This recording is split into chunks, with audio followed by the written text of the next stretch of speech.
Assalamualaikum warahmatullahi wabarakatuh. Selamat siang.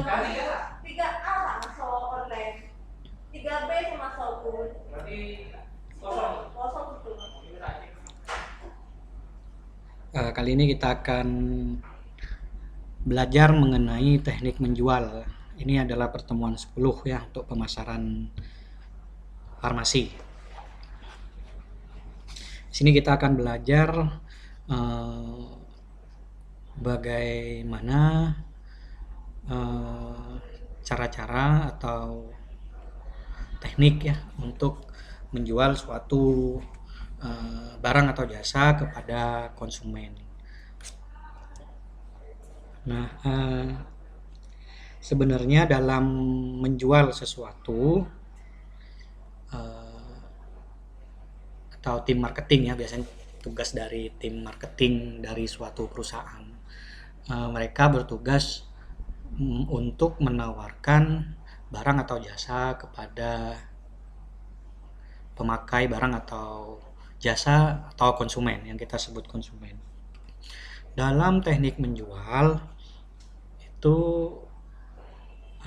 merupakan sebuah seni ya,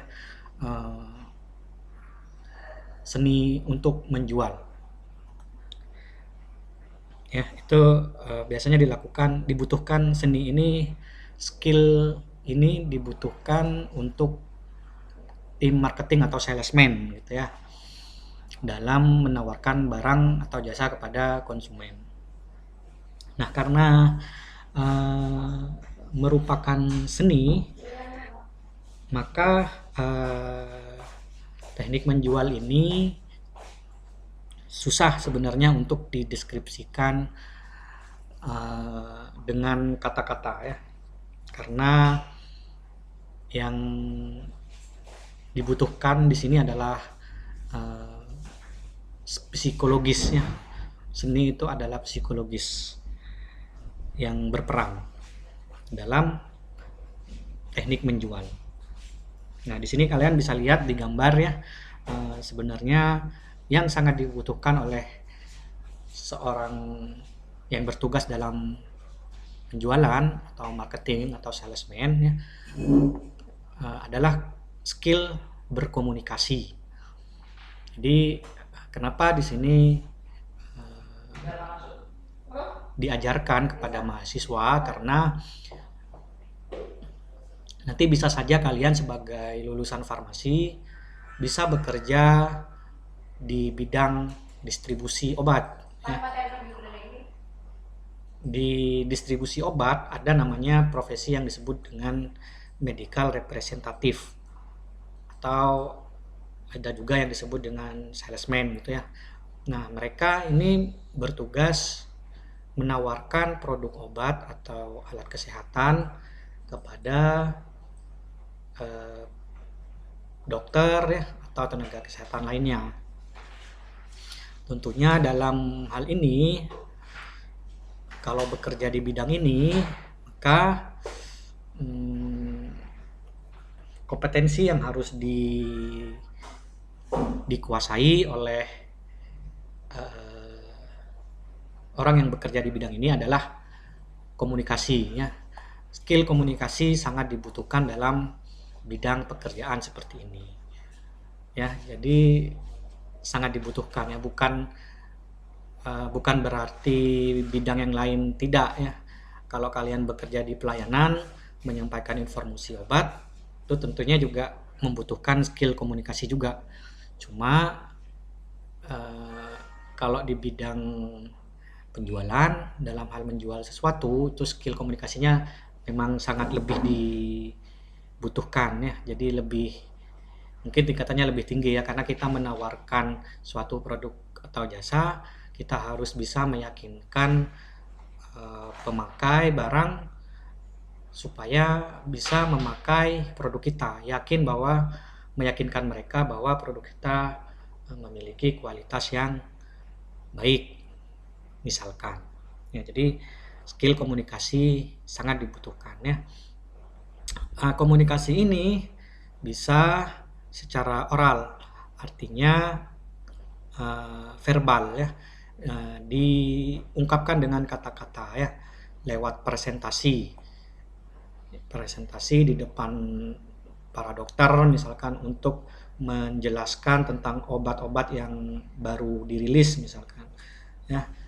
Tentunya juga di sini dibutuhkan skill presentasi yang oke ya, yang baik. Bagaimana orang tadi menjelaskan dengan baik keunggulan produknya, bisa mengambil perhatian para penonton untuk mendengarkan presentasinya ya. Kemudian dibutuhkan juga body language atau gerak tubuh yang meyakinkan.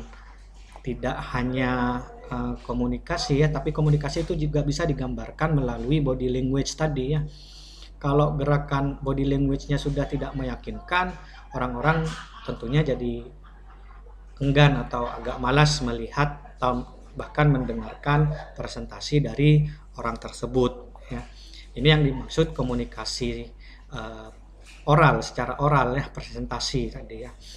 Nah, selain oral atau verbal, ada juga komunikasi skill itu secara menulis ya, menulis. Nah, bisa saja kita sebagai tim marketing menjual produk kita bukan hanya lewat presentasi langsung kepada dokter-dokter, tapi kita juga harus menuangkan informasi-informasi itu dalam bentuk brosur obat misalkan ya, atau iklan ya. Kita membuat skrip naskah untuk iklan misalkan ya. Nah, tentunya atau brosur lah gitu ya. Tentunya yang dibutuhkan di sana bukan skill dalam hal presentasi, tapi bagaimana caranya mempunyai keahlian dalam hal menulis informasi yang baik dalam bentuk tulisan. Ya, ini namanya academic writing. Bagaimana kita menyusun tulisan dengan baik dan benar dan menarik. Ya. Selain writing juga dibutuhkan skill untuk mengedit misalkan ya.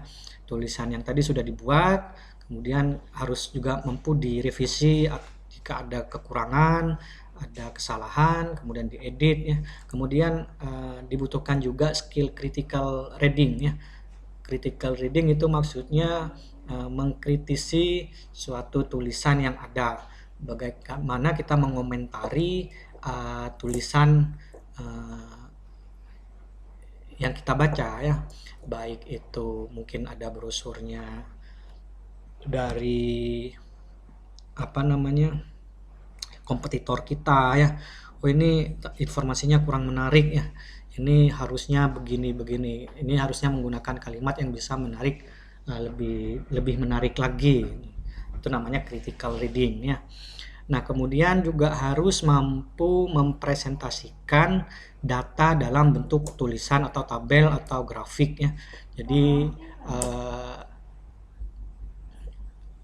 bukan hanya mendeskripsikan secara tertulis, tapi data-data yang ada bisa dibuat lebih simpel penyajiannya dengan menuangkannya dalam bentuk grafik atau tabel ya, supaya tujuannya apa? Biasanya si pembaca kalau lihat tulisan aja kan akan cenderung susah untuk membaca ya, malas untuk membaca. Kebanyakan orang seperti itu. Mereka akan lebih tertarik melihat penyajian data yang dikemas dalam bentuk suatu grafik atau tabel ya, lebih ringkas, lebih bisa disimpulkan, gampang untuk disimpulkan ya. Nah, itu juga dibutuhkan keahlian seperti itu ya dalam skill komunikasi, bukan hanya secara oral tapi juga dalam hal menulis informasi itu dalam bentuk sebuah tulisan. Nah, selain itu ada yang disebut dengan skill komunikasi nonverbal. Ya, ini sama sebenarnya nonverbal ya, artinya tidak melalui kata-kata ya, tapi mungkin melalui brosur tadi atau iklan atau apa ya. Jadi harus bisa menarik perhatian pendengar secara personal, menarik ya. Jadi kalau mau presentasi ke depan banyak orang ya, tentunya kita harus juga memperhatikan tampilan kita ya, harus rapi bajunya, jangan pakai kaos gitu ya, mungkin ke acara resmi jangan pakai kaos, pakai jas atau apa ya, bersepatu. Dan ini ya, gerakan tubuh juga akan penting ya, bagaimana tatapan mata, misalkan tidak boleh melihat ke layar terus menerus, artinya sewaktu-waktu harus melihat ke arah penonton, misalkan itu namanya body language juga. Gimana caranya tidak terlihat grogi di depan orang, misalkan itu juga akan mempengaruhi audience awareness ini ya. Kalau kita nada bicaranya, body language-nya sudah oke, sudah bisa meyakinkan orang, maka orang itu akan lebih tertarik untuk mendengarkan apa yang kita sampaikan. Nah, ini adalah skill-skill komunikasi yang dibutuhkan dalam teknik menjual. Ya, jadi teknik menjual itu merupakan hasil gabungan dari berbagai faktor ya. Banyak faktor yang akan mempengaruhi teknik ini ya. Antara lain sikap yang menarik ya, sikap harus menarik. Kemudian tampangnya ya, bukan harus ganteng atau cantik ya, cuma harus menarik gitu ya. Ya setidaknya jangan sampai belum mandi terus presentasi ke depan orang, itu kan kelihatan. Hanya ya dandan gitu ya, bersih, pakai minyak rambut gitu ya, pakai pewangi, kalau cewek pakai lipstick misalkan ya. Gimana caranya tampil di depan para penonton, audiens itu menarik, akan menjadi pusat perhatian ya. Jadi harus bisa mengambil perhatian banyak orang ketika tampil di depan. Cara berbicaranya juga ya, nadanya harus meyakinkan. Cara mengemukakan pendapat ya, bisa saja nanti ketika presentasi di akhir biasanya ada tanya jawab. Bagaimana caranya ya, menjawab pertanyaan atau mengemukakan pendapat itu dengan cara yang baik ya. Dengan cara yang baik, jangan sampai dengan cara menjawab itu menghargai si penanya misalkan. Dengan cara apa? Dengan cara ya ketika pertanyaan itu belum selesai ngomong, pertanyaan belum selesai, kalian memotong di tengah jalan. Nah, itu tidak baik ya. Jadi sebagai orang yang tugasnya menginformasikan atau menjawab pertanyaan orang, itu ketika orang lain bertanya atau mengungkapkan pendapat tentang apa yang kita sampaikan, tunggu sampai si penanya atau yang berpendapat selesai berbicara. Jangan sampai belum selesai berbicara kita keburu mau menjawabnya, itu artinya kita sudah memotong pembicaraan orang ya. Itu justru bisa tidak baik ya. Tidak boleh dilakukan. Tunggu sampai seorang itu selesai bicara, baru kita mungkin dengan mengucapkan terima kasih dulu ya. Terima kasih Bapak atau Ibu sudah bertanya pada kesempatan kali ini, baru kita menjawabnya. Kemudian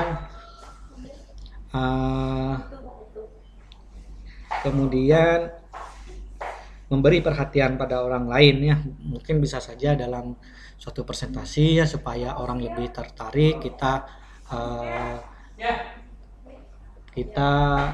sudah menyediakan hadiah, misalkan door prize. Itu salah satu bentuk, salah satu cara ya, bentuk atau teknik dalam menarik perhatian orang-orang. cara menanggapi dan menjawab pertanyaan ya seperti tadi ya. Kita ucapkan terima kasih dulu atas pertanyaan yang sudah diajukan. Ya, bisa dengan cara mengulang pertanyaan dan menjawabnya dengan cara yang baik. Ya, kadang ada orang yang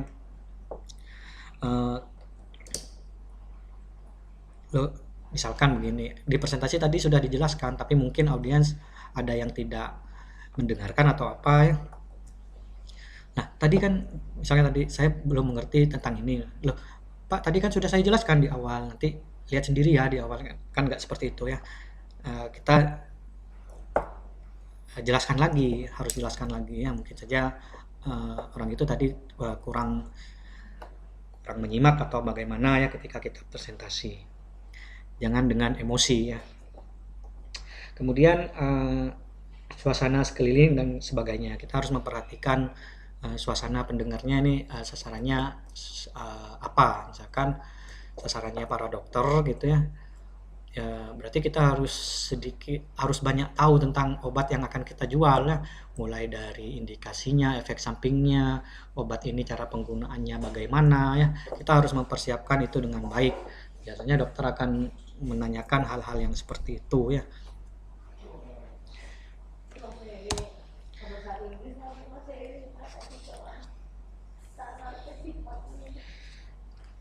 Nah, dalam menjual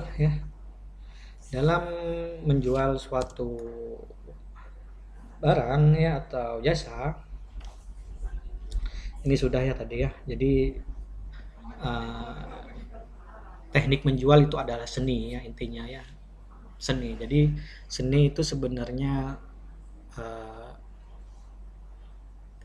mungkin teknik menjual setiap orang itu beda-beda ya, karena seninya orang satu sama orang lain tuh mungkin berbeda, tapi bisa dipelajari gitu artinya ini ya. Nah, arti dan etika menjual ya. Jadi prinsip menjual itu adalah mengusahakan agar tujuan dapat dicapai ya melalui kesepakatan tanpa menimbulkan yang jelek atau perselisihan. Ya, jadi tujuannya apa? Ya, mengusahakan agar tujuan dapat dicapai. Tujuannya apa? Tujuannya adalah ya bagaimana caranya saya bisa menjual barang atau jasa ini biar bisa dipakai oleh konsumen. Ya, bagaimana caranya ya? Bagaimana caranya? Ya bisa dengan cara menawarkan barang ini ke orang-orang dengan menginformasikan kelebihan atau kualitas yang dari produk yang kita jual. Kita juga menjelaskan keunggulannya daripada pesaing-pesaing yang lain ya. Nah, baru konsumen dan penjual akan mencapai suatu kesepakatan ya. Kesepakatan ini tidak boleh ada perselisihan ya. Harus sama-sama deal, harus sama-sama setuju ya. Biasanya masalah harga ya. Ya, mungkin di situ ada saling tawar-menawar mungkin ya. Sampai satu titik kesepakatan tertentu, si penjual dan si pembeli sepakat. Artinya penjual bersedia menjual dengan harga sekian, si pembeli juga bersedia membeli barang itu dengan harga sekian, gitu ya. Nah, itu namanya yang disebut dengan suatu kesepakatan tanpa menimbulkan perselisihan ya. Kadang ada pembeli yang menawar dengan harga yang sangat tidak masuk akal misalkan. Itu kan ke penjual kadang menimbulkan ini ya jelek ya. Wah, ini nawarnya terlalu rendah kok. Begitu ya, ya sudah enggak mau beli nih berarti gitu ya. Jadi dalam hal menawar atau menentukan harga itu harus wajar. Tidak boleh terlalu tinggi maupun menawar yang terlalu rendah gitu ya. Kemudian etika menjual yang paling penting itu adalah yang menjual atau tim marketingnya itu ya harus mempunyai mental yang jujur dan bertanggung jawab. Jujur dan bertanggung jawab ya. Jadi dua hal ini adalah harus dimiliki ya. Karena apa? Karena jika tim marketing tadi atau salesman tadi tidak jujur ya, harga dari perusahaan di markup misalkan, ambil keuntungan yang besar atau bagaimana ya, itu bisa saja terjadi ya, sering terjadi bahkan ya di lapangan. Dan si pembeli akhirnya tahu bahwa si tim marketing atau salesman ini main curang, ya tentu akan merusak nama baik dari perusahaan ya, merusak kepercayaan si pembeli. Akhirnya pembeli juga akan tidak langganan lagi, tidak akan membeli lagi kepada perusahaan itu ya. Ya, ini akan mempengaruhi reputasi bagi setiap penjual atau salesman ya. Nah, nama baik dari penjual ini yang harus tetap dijaga oleh si penjual itu sendiri ya. Karena apa? Kalau sudah satu orang tahu bahwa si penjual ini tidak jujur, tidak bertanggung jawab, maka akan gampang ya menyebar ya. Oh, jangan beli ke si A. Ini orang satu menginformasikan kepada orang lain bahwa si A itu orangnya curang, tidak bertanggung jawab, harusnya barangnya datang 10, ini cuma datang 9. Ya, informasi itu menyebar. Ya, sekarang apalagi sudah ada teknologi seperti WA, story dan sebagainya ya. Jadi informasi yang seperti ini akan sangat gampang menyebar dan akhirnya yang menjual barang itu tidak akan laku lagi ya, tidak akan dipercaya banyak orang ya. Nah, makanya dalam teknik menjual itu sikap jujur sama bertanggung jawab sangat diperlukan ya.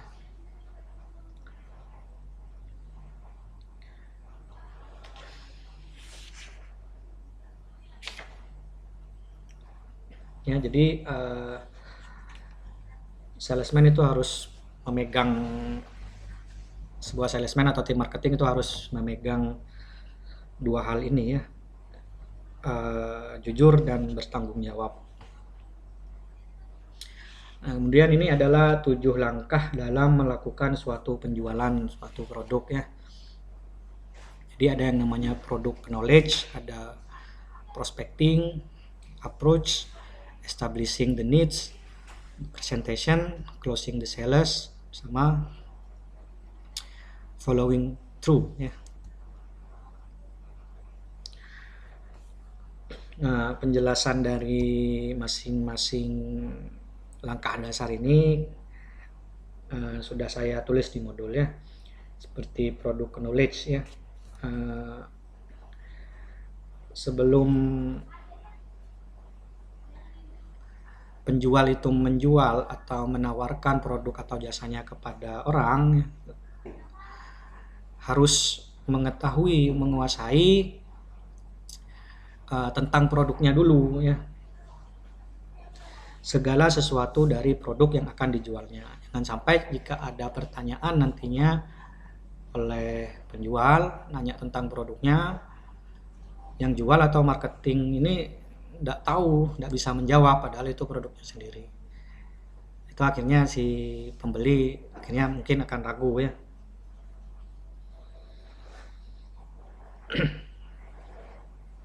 Ya, mungkin tentang manfaatnya bagi konsumer. Mau menjual obat, misalkan menjual obat A tapi yang menjual itu tidak tahu efek sampingnya mungkin ya, atau interaksi obatnya sama obat lain bagaimana, aman apa tidak kalau dipakai ini harusnya sudah makan apa sebelum makan ya. Itu kan harus tahu dulu ya yang menjual. Makanya yang paling penting itu si penjual harus tahu tentang produknya atau product knowledge ya. pengetahuan tentang produknya, harus dikuasai secara menyeluruh ya. Kemudian prospecting. Prospecting ini prinsipnya adalah bagaimana caranya menentukan customer yang akan dikunjungi ya. Harus mencari tahu kebutuhan dan keinginannya. Sebenarnya ini barang sebenarnya cocok saya jual kemana, ke customer yang siapa, mereka butuh enggak, kira-kira akan butuh enggak barang seperti ini. Jangan sampai kita menjual suatu barang A, tapi barang A itu ternyata tidak dibutuhkan sama si B gitu ya. Berarti kita percuma menjelaskan tapi orangnya nggak butuh ya. Jadi kita harus tahu dulu customer yang akan kita tuju ya. Kita bisa mengecek atau melihat kemungkinan mereka bisa membeli produk kita apa enggak. Nah, kemudian approach. Approach ini prinsipnya adalah menjual ide dari suatu interview terlebih dahulu sebelum kita berusaha menjual produknya sendiri. Jadi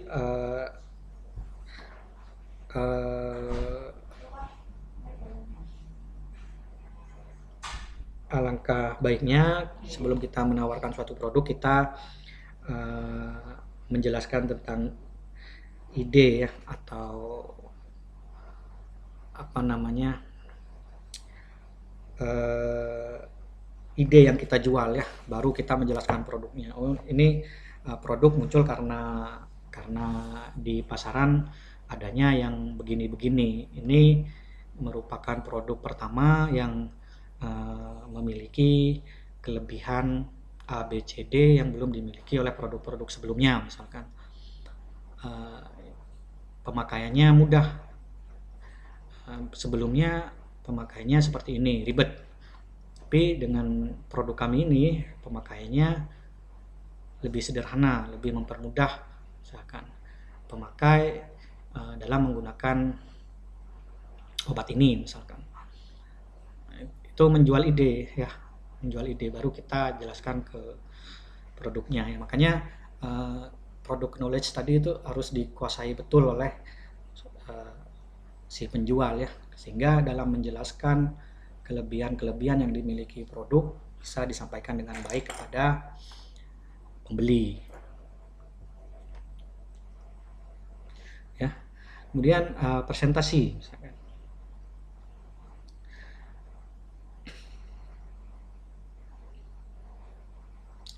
Ya, saya sudah jelaskan tadi ya bahwa menjual itu adalah seni ya. Seninya adalah skill yang harus dimiliki. Salah satunya adalah skill komunikasi yang baik. Salah satunya dalam hal mempresentasikan produknya ya kepada pembeli. Nah, tentunya dalam mempresentasikan produk atau jasa yang akan kita beli, yang kita akan jual, harus bisa meyakinkan si pembeli ya. Jangan sampai dari nada bicara kita, gestur tubuh kita ketika menjelaskan itu menunjukkan apa ya, keraguan gitu ya, ragu. Nah, itu justru membuat si pembeli jadi ragu juga dalam membeli produk yang kita jual ya. Jadi penggunaan bahasa yang benar ya, yang benar itu ya, misalkan pakai bahasa Indonesia yang baik dan benar gitu ya. Jangan pakai bahasa yang susah dimengerti ya, yang bulat ya. Itu juga akan mempengaruhi si pembeli ya.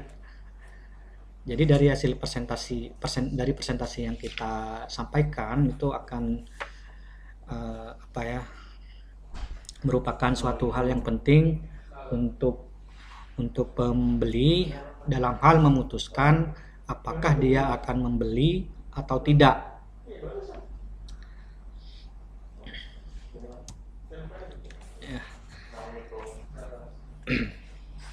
Nah, ini adalah gambar bagaimana caranya meyakinkan seorang pembeli untuk menggunakan barang atau jasa yang kita jual ya.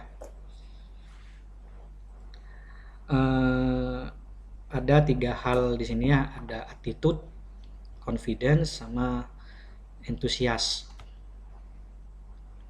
Ya, dalam menyampaikan atau mempresentasikan produk yang akan kita jual, 3 hal ini yang harus kita munculkan dalam suatu presentasi atau teknik menjual kita tadi ya. Attitude, confidence, sama enthusiasm. Ya, dalam hal menawarkan suatu produk atau jasa, yang pertama kita harus menunjukkan kesungguhan kita ya. Kita memang sungguh-sungguh dalam hal mencari pembeli, dalam hal menjual produk yang akan kita tawarkan ya. Sebut nama ya, memperkenalkan diri, nama produknya apa, kita dari perusahaan mana ya. Ingin di sini dalam hal keperluan apa ya. Itu adalah salah satu cara ya. Attitude, memperkenalkan diri itu masuk ke attitude ya. Tunjukkan kesungguhan itu masuk ke attitude. Tentunya dalam presentasi, sebelum kita masuk ke topik, kita harus memperkenalkan diri dulu ya. Kemudian menunjukkan kehangatan ya. Artinya ketika kita bicara, kita tidak pakai nada yang dengan emosi gitu ya, mungkin marah-marah atau apa ya, tapi kita menunjukkan kehangatan dalam cara kita berkomunikasi dengan pembeli. Kemudian menjadi pendengar yang baik, artinya ketika ada pertanyaan atau pendapat atau kritik dari para calon pembeli, kita harus menjadi pendengar yang baik ya, dan merespon pendapat itu dengan cara yang baik juga. Jangan memotong kalimat pelanggan. Ini yang ini ya, ketika pelanggan itu berpendapat atau bisa juga memberikan kritikan atau apa ya, kita sebagai penjual harus bisa menghargai pendapat dari orang yang akan membeli produk kita ya, kritikan atau apa ya. Jangan sampai si pembeli yang memberikan kritik atau pendapat belum selesai bicara kita potong. Ya, jadi kita dengarkan dulu sampai selesai pendapatnya atau kritikannya atau apa, baru kita berkomentar balik dengan cara yang baik juga. Dan sebaiknya hindari perdebatan ya, jangan sampai kadang ada ya, sama mungkin yang menjelaskan sama yang dijelaskan egonya sama-sama tinggi, mau benar sendiri gitu ya. Itu harus dihindari ya.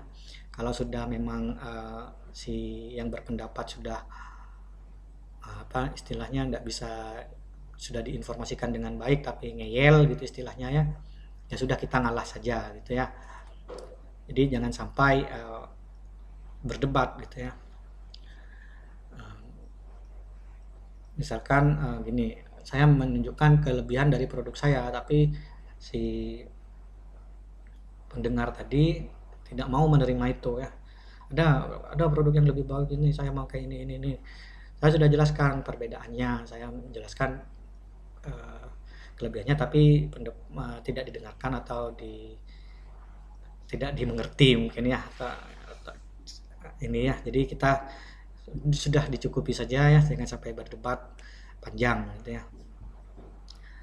Kemudian ciptakan diskusi yang seimbang ya, jangan sampai satu arah tapi dua arah. Artinya ketika presentasi atau menjelaskan produk kita, kita harus meminta feedback atau diskusi balik, minta pertanyaan atau pendapat atau apa ya dari para audiens. Dan kita juga harus bisa menempatkan diri sebagai pelanggan ya, posisi sebagai pelanggan, sehingga kita tahu sebenarnya kebutuhan pelanggan, kebutuhan informasi apa saja yang dibutuhkan pelanggan. Nah, saya mau menjual obat A, ya. Saya posisikan sebagai dokter yang akan memakai obat A.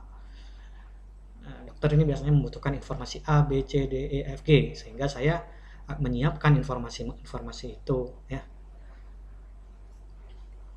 Jadi ketika kita sudah mempersiapkan dengan baik, maka confidence atau kepercayaan diri kita ketika menyampaikan informasi itu akan muncul sendiri biasanya ya.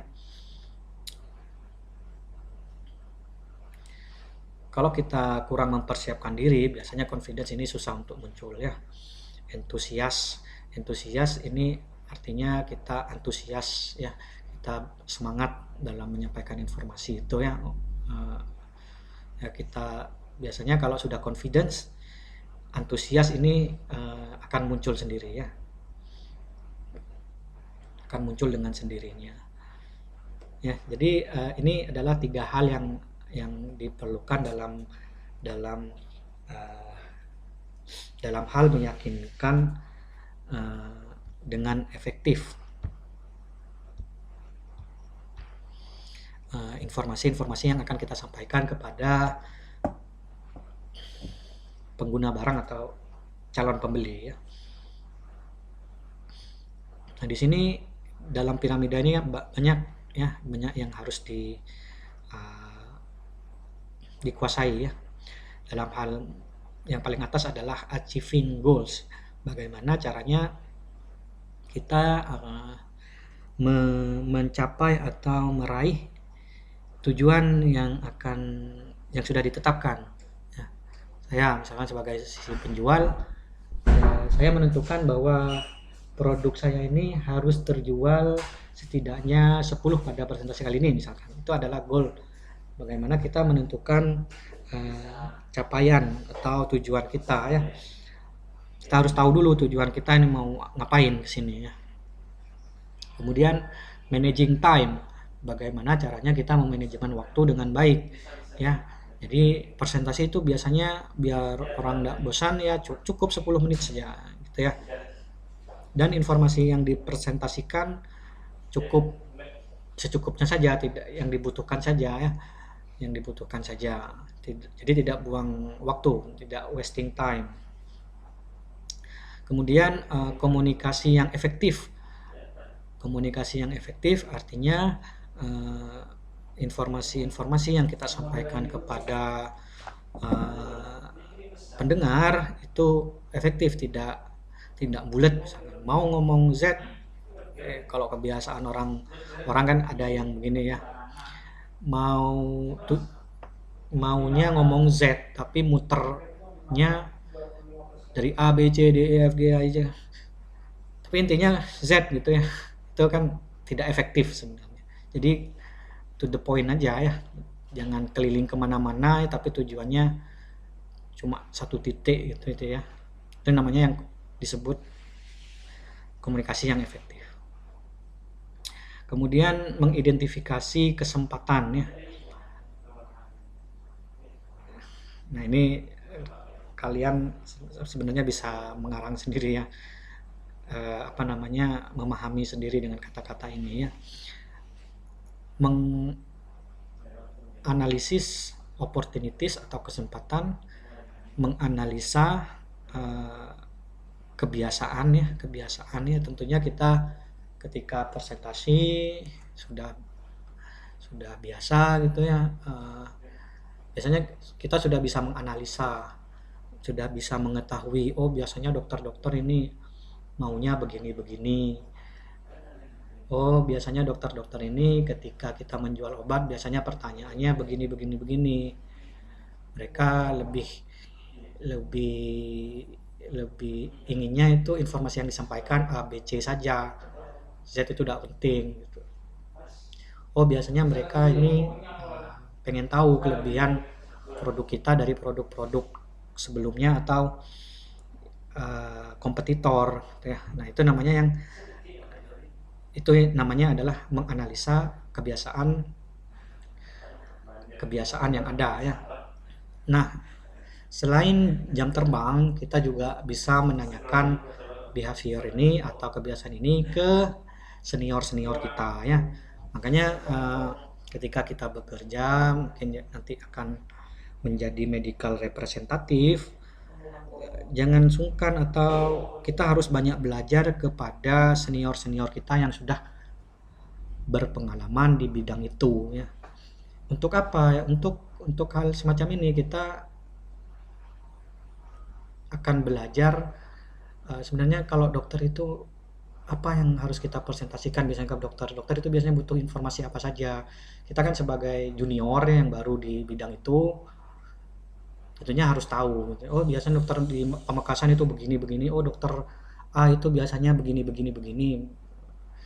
Oh, dokter B itu sudah ditawarkan aja, tidak usah banyak biasanya beli ya. Itu kan kita bisa tahu dari senior-senior kita ya.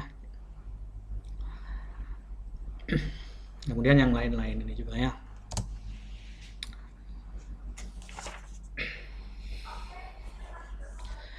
Nah, potensi penjualan perusahaan, batas penjualan yang didekati oleh permintaan perusahaan ketika usaha pemasaran meningkat relatif terhadap usaha pesaing ya. Memperkirakan permintaan saat ini.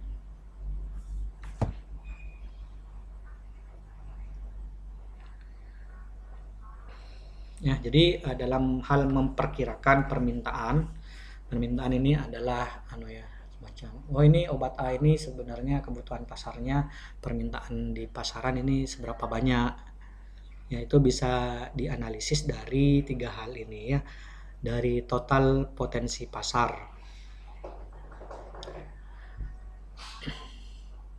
Ya, dari total potensi pasar. Yang dimaksud total potensi pasar ini adalah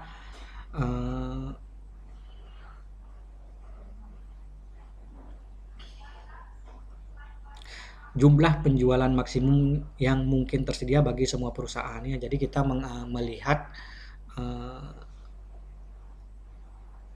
produk yang ada di pasaran ini seberapa besar dalam memenuhi kebutuhan pasar ya dalam satu periode tertentu. Oh, dalam setahun perusahaan A, B, C, D menyediakan obat antiinflamasi misalkan ya dexamethasone itu sekian. Apakah kita sebagai industri yang juga memproduksi dexamethasone masih bisa menjual ini, potensinya seberapa besar itu bisa dianalisis dari sini. Kemudian potensi pasar suatu wilayah. Ada 2 metode untuk menilai potensi pasar ya, suatu wilayah. Metode pembentuk pasar ya dengan cara mengidentifikasi semua pembeli potensial dan memperkirakan pembelian potensial mereka ya. Metode ini jadi kita melihat ini ya calon-calon pembeli kita yang kemungkinan besar akan membeli produk kita ini mana saja ya.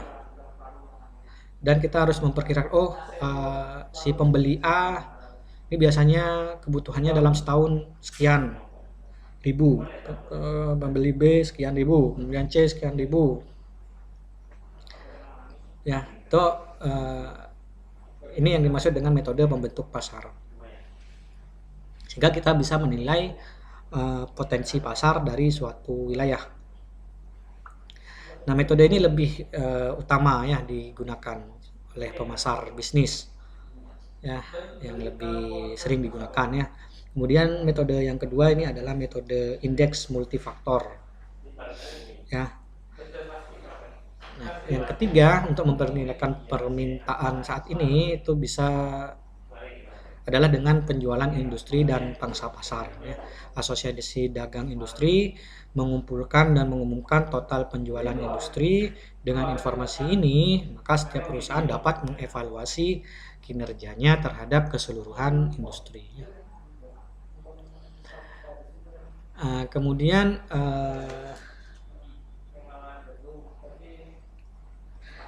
perusahaan juga harus bisa meramal ya, memperkirakan atau meramal ke depan, tahun depan. Misalnya saya tahun depan ini penjualan akan seperti apa ya? Apakah akan laku banyak? Apakah akan rugi? Apakah akan terjual sedikit ya? Nah, itu biasanya bisa diperkirakan atau diramalkan dari hasil analisis penjualan yang lalu ya. Oh, kira-kira tahun depan ini penjualan kita akan mencapai 10.000 botol tetes mata. Dari mana muncul 10.000? Ya, muncul 10.000 itu pasti ada alasannya ya. Mungkin karena tahun ini, karena penjualan tahun ini sama tahun lalu itu sama tahun-tahun sebelumnya, penjualan kita itu mengalami peningkatan. Tahun 2018 penjualan kita itu mencapai 8.000. Tahun 2019 9.000. Tahun 2020 9.500. Oh, kemungkinan tahun depan ini penjualan kita juga akan meningkat. Jadi kita harus siap untuk memproduksi 10.000 misalkan untuk tahun depan. Itu namanya adalah analisis penjualan dari masa lalu. Nah, caranya dengan beberapa cara ya, ada caranya ya. Ada yang analisis deret waktu, eksponensial smoothing, sama analisis permintaan statistik. Ya, ini cara-caranya saja ya. Tujuannya sama, intinya sama ya. Nah, kemudian yang perlu saya sampaikan juga tentang gratifikasi ya. Jadi Kementerian Kesehatan itu berusaha mewujudkan pemerintahan yang baik ya dan bersih. Nah, makanya terbentuklah suatu persatuan perusahaan farmasi ya, namanya IPMJ ya, IPMJ namanya ya. Jadi IPMJ ini adalah organisasi nirlaba ya, yang beranggotakan 24 perusahaan farmasi multinasional yang beroperasi di Indonesia ya, dibentuk pada tahun 2002 ya. Jadi mereka terus berinvestasi ya dalam hal penelitian dan pengembangan untuk menghadirkan obat-obatan inovatif yang di Indonesia, tentunya yang aman dan memenuhi standar kualitas internasional ya.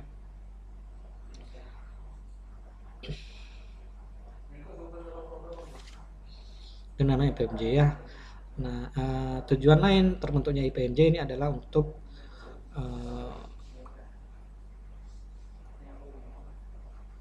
mewujudkan perusahaan farmasi yang bersih dan bertanggung jawab gitu ya, terhadap kemungkinan praktek pemasaran yang bebas dari bentuk gratifikasi ya.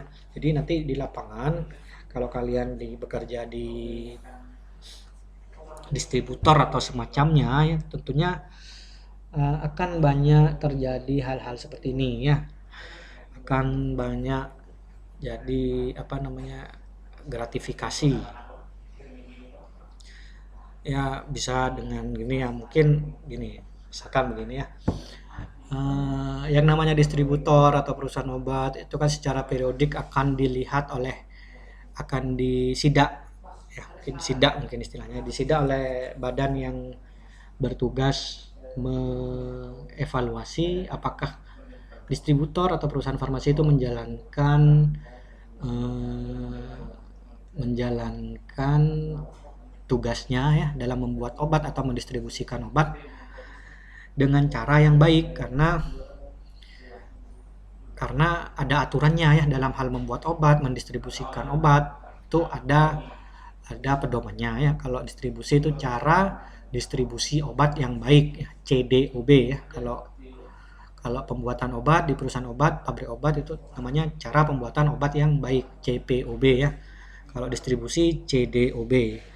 Itu tentu saja harus ada yang mengawasi ya. Yang mengawasi siapa? Yang mengawasi BPOM ya. BPOM mereka memastikan apakah distribusi obat yang ada di distributor itu sudah memenuhi persyaratan dan standar yang ada. Ya, dalam hal penyimpanan biasanya ya, ini suhu gudangnya sudah benar enggak? Sekian. Ada kontrol suhu tidak di ruangan ini? Oh, ini penyimpanan obatnya bagaimana? Yang suhu yang harus kayak vaksin misalkan. Ini disimpannya di mana? Kayak suppositorium. Jangan sampai suhu ruangannya panas ya. Karena apa? Karena itu akan mempengaruhi kualitas dari obat. Itu yang dicek sama CPU sama BPOM ya. Nah, tentu saja jika perusahaan distribusi itu menjalankan sudah sesuai dengan aturan, tidak perlu khawatir ya. Tapi dalam kenyataannya banyak yang tidak melakukan sesuai dengan standar. Nah, itu biasanya mereka kong kali kong itu ya istilahnya ya. Supaya biar aman gitu ya, mereka ya ngasih sesuatu ya buat yang pengawas atau apa ya, itu namanya kan gratifikasi ya. Nah, itu yang harus dihindari ya.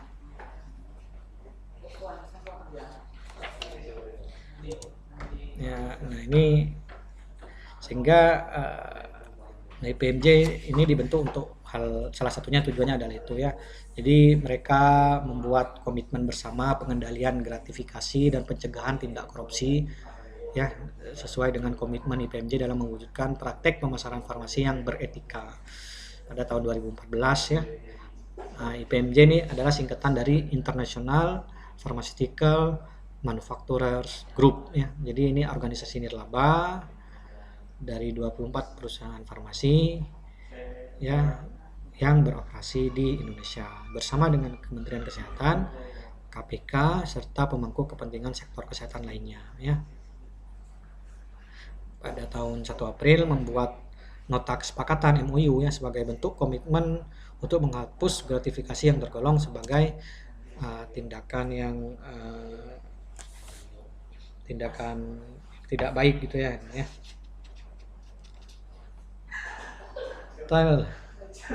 Kemudian MOU tadi ya ditandatangani oleh Kementerian Kesehatan, KPK dan lain sebagainya. Ini ya ada dari laboratorium gabungan perusahaan dan lain sebagainya ya. Ada Papros, Kimia Farma, Indofarma dan lain sebagainya. Ada Bio Farma juga ini ya. Hal yang tidak kalah penting untuk dilakukan adalah menginformasikan kesepakatan yang telah ditandatangani ke profesi lainnya ya, seperti Ikatan Dokter Indonesia, Ikatan Apoteker Indonesia dan lain-lain untuk mengingatkan dan menegaskan kembali kesepakatan yang sudah dibuat. Nah, itu termasuk attitude juga ya, menghindari gratifikasi ya. Dalam meningkatkan positif attitude ya, ini adalah beberapa unsur yang harus dimiliki ya. Jadi yang pertama, keinginan bukan kemampuan yang menentukan keberhasilan ya. Kemudian tentukan cita-cita Anda, buatlah perencanaan, yakin bahwa Anda bisa, jadilah seorang yang selalu ingin berbuat lebih. Tingkatkan percaya diri, kemudian kuasai teknik atau cara mengatasi masalah. Jadilah orang yang antusias. Lihatlah pohon dalam biji, kemudian biasakan diri dalam menyanjung seseorang ya. Dalam hal berterima kasih, menyanjung orang itu terima kasih pertanyaannya sangat bagus sekali. Itu menyanjung kan ya dalam hal menjawab pertanyaan ya. Jadi mulai dibiasakan diri ya hal seperti itu ya. Ketika kita mendapatkan sesuatu dari orang lain, jangan lupa ucapkan terima kasih. Oh, hadiahnya bagus sekali gitu ya. Terima kasih banyak. Minumannya enak. Ya, itu salah satu unsur atau cara yang harus apa ya, sikap yang harus mulai dibiasakan eh, dari sekarang ya. Jadi dari kebiasaan itu nanti eh, akan apa ya istilahnya, sangat dibutuhkan di dunia kerja ya, akan membawa sikap positif ya pada Anda, nanti akan terbawa sendiri ya, tidak perlu dilatih lagi ya. Makanya kebiasaan-kebiasaan seperti ini harus mulai diciptakan dari sekarang. Nah, kemudian dasar-dasar untuk meyakinkan dengan efektif ya. Jadi logika itu logika saja ya, belum cukup untuk meyakinkan seseorang ya.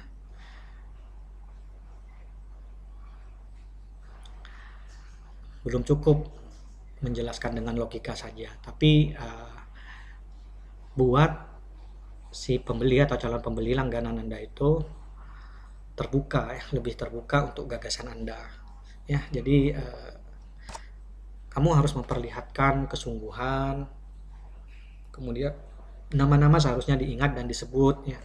Kalian ketika langganan itu ya sudah beli beberapa kali, 1 kali 2 kali, namanya itu diingat ya, namanya oh Pak Budi. Ketika pertemuan kedua, ketiga, kita nyapa dengan namanya. Oh, terima kasih ya Pak Budi sudah mempercayakan kepada kami dalam membeli produk kami. Terima kasih banyak itu ya. Nah, dengan hal yang sederhana seperti ini ya, biasanya itu akan memberikan efek yang positif ya, kepada pembeli ya. Pembeli akan merasa dihargai ya, dan terlihat bahwa Anda itu lebih bersungguh-sungguh dalam menjual produk Anda. Jadi pendengar yang baik, memiliki kehangatan ya ke dalam berbicara, sikap, jangan memotong kalimat ketika orang lain ketika berbicara, jangan membantah secara langsung, jangan apa ya, menciptakan suatu keadaan yang seimbang gitu ya. Tempatkan posisi Anda pada pelanggan. Ini sudah saya jelaskan di awal tadi ya. Mungkin itu saja kuliah untuk pertemuan 10 ini ya. Selamat belajar. Terima kasih. Wabillahi taufiq wal hidayah. Wassalamualaikum warahmatullahi wabarakatuh.